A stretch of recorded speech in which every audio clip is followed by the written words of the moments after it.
Hello बच्चों, चलिए आज का हमारा प्रश्न है वक्र वाई स्क्वायर बराबर 4x व एक्स स्क्वायर बराबर 4 से परिबद्ध क्षेत्र का क्षेत्रफल ज्ञात कीजिए। तो यहाँ से इस प्रश्न को करने हेतु हमारे पास यहाँ से हमारी मुख्य अवधारणा कार्य करेगी। मुख्य अवधारणा यहाँ से हम लेके चलेंगे। यदि हमें यहाँ से घिरे हुए क्षेत्र का क्षेत्रफल ज्ञात करना है तो क्षेत्रफल a बराबर हमारे पास लिखा जाएगा समाकलन x1 से आएगा x2, यहाँ से आएगा y1 माइनस y2 गुणा में आएगा dx। y1 यहाँ से ऊपरी वक्र होगा, y2 यहाँ से निचला वक्र होगा। तो पहले यदि हम यहाँ से देखें, हम यदि यहाँ से चित्र बनाए तो यह है हमारे पास, यहाँ से x अक्ष लेंगे इसे और इसे हम यहाँ से y अक्ष लेंगे। यदि यह हम यहाँ हमारा मूल बिंदु लें तो यहाँ से पहले यदि हम पहला वक्र बनाए वाई स्क्वायर बराबर 4x, तो वाई स्क्वायर बराबर 4x हमारा यहाँ से यह परवलय का समीकरण है। यह आया है हमारे पास वाई स्क्वायर बराबर 4x। ठीक इसी प्रकार यदि हम यहाँ से दूसरा परवलय और यदि दूसरी समीकरण ले एक्स स्क्वायर बराबर 4y, यह भी हमारे पास परवलय का समीकरण है जिसका चित्र हमारे पास यहाँ से कुछ इस प्रकार आएगा। यह हमने यहाँ से जो यह परवलय लिया है, इस परवलय का यहाँ से हमारे पास समीकरण क्या है,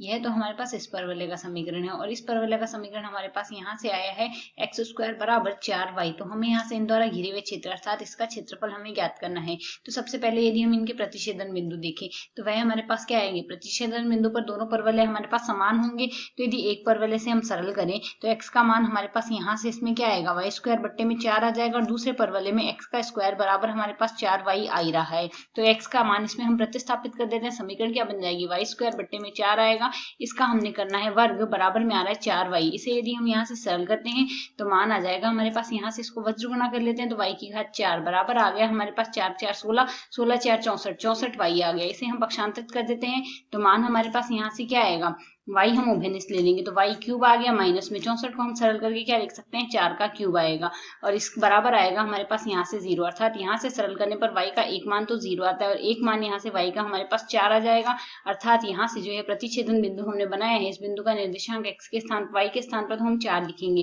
तो x का मान क्या आ जाएगा, y का मान यदि हम यहाँ से 4 लिखते हैं तो एक्स स्क्वायर बराबर 4 4 16, 16 का वर्गमूल आएगा एक तो 4, यह आ गया, प्लस माइनस 4 आता है तो प्रथम चतुर्थांश में 4 ही हो सकता है ये हमारे पास। और यहाँ से दूसरा बिंदु आएगा हमारे पास मूल बिंदु 0 0। अब इसके मध्य क्षेत्र का क्षेत्रफल ज्ञात करना है तो क्षेत्रफल हमारे पास a बराबर यहाँ से क्या आ जाएगा, समाकलन करेंगे 0 से लेकर 4 के मध्य। ऊपरी परवलय हमने यहाँ से क्या लिखा है, यहाँ से यदि हम सरल करें तो ऊपरी परवलय में यहाँ से हमारे पास y का मान तो ज्ञात करना है, वाई स्क्वायर बराबर क्या आ जाएगा हमारे पास 4x, अर्थात वर्गमूल कर देते हैं, y बराबर आ जाएगा हमारे पास 2 वर्गमूल x और इससे यदि हम यहाँ से y का मान निकाले तो यह आ जाएगा एक्स स्क्वायर बट्टे 4। तो ऊपरी परवलय, ऊपरी वक्र हमारे पास पहला परवलय आएगा, उसके लिए y का मान 2 वर्गमूल x आ गया, माइनस में निचले परवलय के लिए मान आएगा एक्स स्क्वायर बट्टे में आ गया 4, साथ ही लगा देंगे हम यहाँ से dx। अब यदि हम इसे आगे सरल कर ले तो मान हमारे पास क्या आ जाएगा, x की घात n का समाकलन यदि x के सापेक्ष करें तो मान आएगा हमारे पास x की घात n प्लस 1 बट्टे में राशि आएगी हमारे पास n प्लस 1 प्लस समाकलन स्थिरांक हमारे पास c आता है यदि समाकलन की सीमा ना दी गई हो तो यदि हम इसमें सरल करें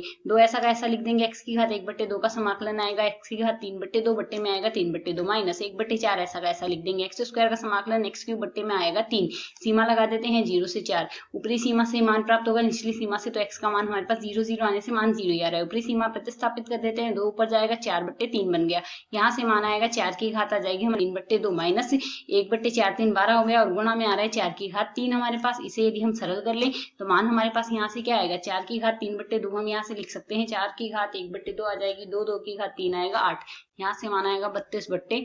3 माइनस यहाँ से 1 4 से 4 कट जाएगा और यह मान आएगा हमारे पास 4 दूनी 16, 16 बट्टे 3 सरल कर लेते हैं, 32 माइनस 16, 16 बट्टे 3 आ जाएगा। यहाँ से इसका क्षेत्रफल और मात्रक लगा देंगे तो 16 बट्टे 3 वर्ग इकाई दिए गए क्षेत्र का क्षेत्रफल। आशा है समझ आया, धन्यवाद।